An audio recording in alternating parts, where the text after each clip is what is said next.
Hello, Year 11 students and families. My name is Mr. Player, and I want to speak to you a little bit about study skills and how you can prepare effectively for your forthcoming exams. So, as you know, I'm Director of Learning for Year 10 and 11, and I often use this quote when describing Key Stage 4. The bad news is that from now onwards, time flies. The good news is that you are the pilot. And really what that's about is about students taking ownership of their learning and in particular taking ownership of their revision. And that's why I just want to share a few ideas and a few things to think about that might help you along that journey. So planning your revision is really important. It's vital that you have a plan, and then it's vital that you work towards that plan.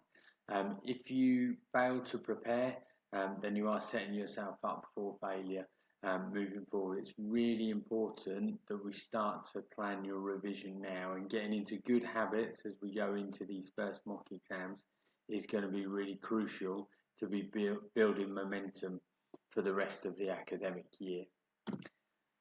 A little overview of the year ahead and a few key dates for both students and parents to consider. The first being the Year 11 Parents' Evening, which is taking place on the 20th, 21st and 22nd of October. As you're aware, we're going to have to hold these Parents' Evenings virtually, and details of this will follow, but it will be a crucial opportunity for students and parents to have conversations with subject teachers, to get individual feedback and to really set some clear targets on what students can do to improve their results moving forward. Following on from those, you will also get a Year 11 report prior to half term, which will give you your predicted grades at the moment for all of your subjects. This will be really important for students when they're applying to sixth forms, when they're applying to colleges, when they're applying to apprenticeships, because it will be this information that they will use to put on their application forms. Following on from those predicted grades and after half term, very quickly we go into our mock exam 1 period, which takes place from the 9th of November to the 20th of November, and obviously gives us and students a real opportunity to go through a series of exams under exam conditions, and for us to have a good idea where students are at the time.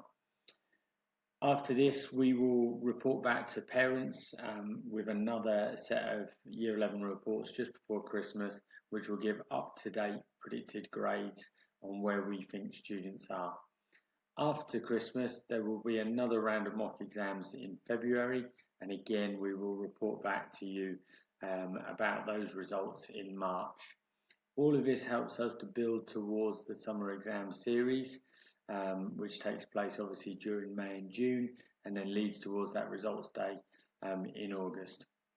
Obviously, along the way, students will be receiving regular teacher feedback, and parents again will hopefully be getting information from staff all the time to be able to support that process, and so everybody knows at every stage exactly where students are and what they've got to do to improve. And that's a real clear message to students, is that we want you to be open to feedback. If you're the type of student that is accepting feedback, that uses feedback as the basis for improvement, then you're the type of student that is going to see lots and lots of progress for a Year 11. If you're a student that finds taking feedback from staff difficult, that stops listening when they hear things that they need to improve, then it's going to be a harder year, and that's something that we need to work on with all students, is having that growth mindset, that understanding that we all make mistakes, we've always got things to improve, and that actually the feedback is the basis upon which that improvement is made. So when we start thinking about our revision, I use this phrase sort of keeping it pure and simple, and it'd be great if it was really simple. But actually, I think it's important that we do try to keep things as simple as possible in terms of revision. So the first thing is you need to have a plan, and I'll talk about that a little bit more in a moment. You need to have a clear understanding of exactly what you've got to cover. and that's going to be vital going into the forthcoming mock exams. You don't want to be spending time revising stuff that you don't need to at this stage. You want to be making sure that you're covering the right content. It's important that you get your resources set up. The biggest resource that you're going to have throughout this year is going to be your teachers, both in classes and in revision sessions. But it's also important that you set yourself up with revision books, with the right revision sites, certain YouTube channels that can help you. I think what we have found in the last 6 months is that there are an awful lot of remote learning opportunities for students. So you need to be able to use those resources and have those to hand to be able to help you. It's really important that you set up a good environment to be able to work effectively for you at home. So again, creating that now will allow you to get into good habits as we move through the year. Staying focused is really important. So revise the key topic areas. Again, when it comes to revision, we often have a habit of wanting to revise things that we either enjoy or we find easy. Whereas actually the topics that we need to focus on are those that we find difficult, those that maybe don't interest us as much, because those are the ones that we find difficult to retain the information for. Have some individual strategies. What works for one student doesn't always work for another. So it's whilst revising and working together for Year 11 is important, actually you need to know what works for you as an individual. The mock exams are going to be a really important starting point for you in terms of your revision. So using those results after the mocks is going to be really important to set yourself up. And be prepared, be organised. The last thing that you want to do when you set up a revision session is be ready to go and then find that you've not got a pen or a paper and you spend the first 20 minutes of what was going to be a half an hour revision session getting yourself organised. Listen to parents. Importantly, listen to teachers, listen to yourself. That is really important along the way. There'll be times when you'll feel that your parents are nagging. There'll be times when you feel that teachers are nagging, and sometimes we will be, but it's because we want the best for you. And there's also times when you need to listen to yourself in terms of give yourself a break, give yourself a chance to recover from stuff as well. And always think of the end goal, the bigger picture. It is going to be tough over the next 7-8 months, but ultimately, if you keep working hard, it will be worth it. And I say to students at this stage, it's about doing some difficult things now to try and make things later on a lot easier, rather than taking the easy options now, which will end up making things harder and more difficult in the future. So the other really important thing I want students to think about is to ensure that you keep your revision active. Don't sit and flick. That idea of picking up a textbook, picking up some of your class notes, and that you're just going to sit there and read it and take it in doesn't really work. Very few students are able to retain information that way. So you need to keep it active. Often that's doing past papers, exam papers. For lots, it's about preparing flashcards and getting parents to test them on those. For me, I like lots of visual stuff, so spider diagrams, mind maps, things like that work well for me. For the others, it will be revision guides, apps where you're actually active, videos where you're actually taking part in stuff. Reading aloud whilst walking around is important. Some people like to make up raps, rhymes, songs, things that help them to remember certain aspects. And for others, it's about sticking up posters, post-its, rewriting information. But whatever it is, it must be active. You can't just sit and flick because you just won't retain the information that you need to. So the first opportunity students are going to have really to test these revision skills out is our Year 11 mock exam period that's going to take place in November, and students will receive this timetable on Monday the 5th of October, so they should have all this information. It's going to be a very busy couple of weeks with lots of exams crammed into a small space of time, so it's going to be vital that students are really well organised. Just before half term, Mr. Palmer will send out some more information about the operational stuff around the exams, but students will have this timetable to start thinking about organising their revision. At the end of the exam fortnight, we'll also have art and textiles exams taking place, and again, subject teachers will be in contact with a few more details about those. So if we take it from the 5th of October, when students have received those exam timetables, that gives us 35 days to be able to prepare for those mock exams. And I talked earlier about making sure that we utilise time as best as we can.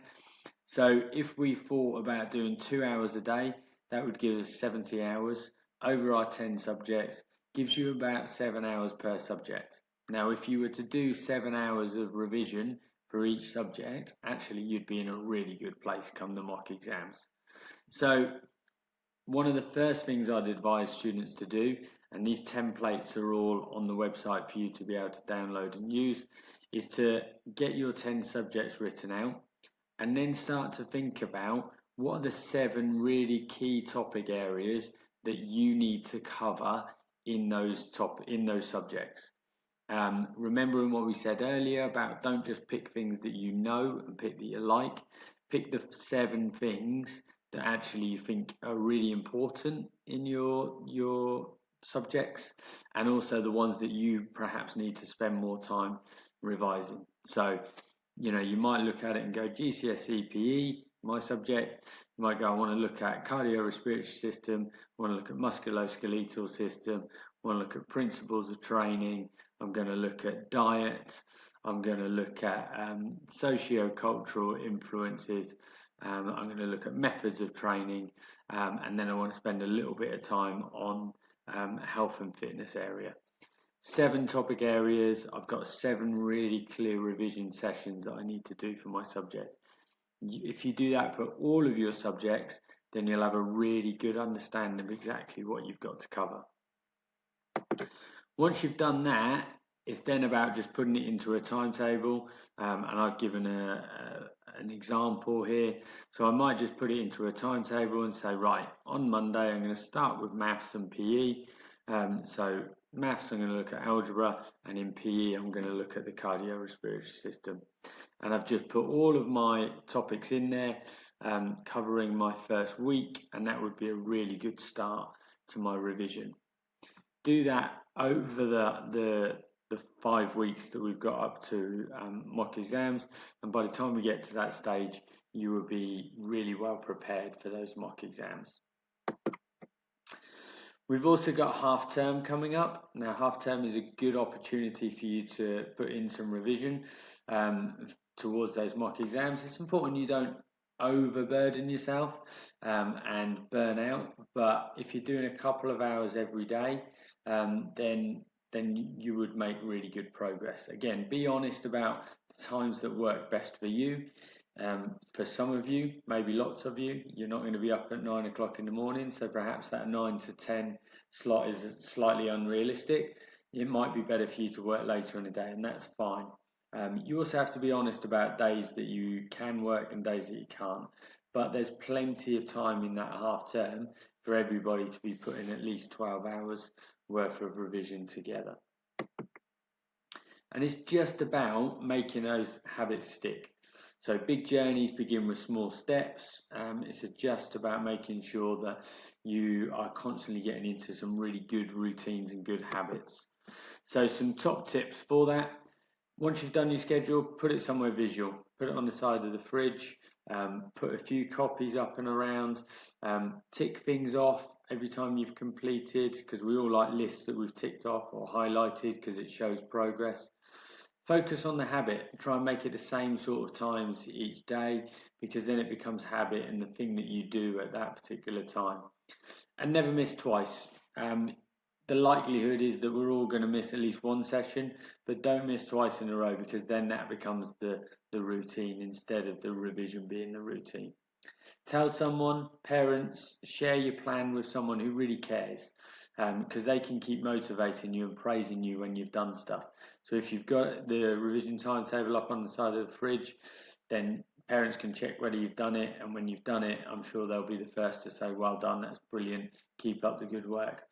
Like I say, design your environment, make it easy to complete work, have the pens, the cue cards, the exercise books, all those things handy, ready to go, because if you do that, it means that you're actually spending the time on revision and not scrambling around looking for a pen that works. And as I said, these are just things for you to think about. Small gains every day will lead to an overall uplift. It is those small things that you do every day that will lead to that final big achievement next summer. Stick to your schedule. Have someone who expects something of you.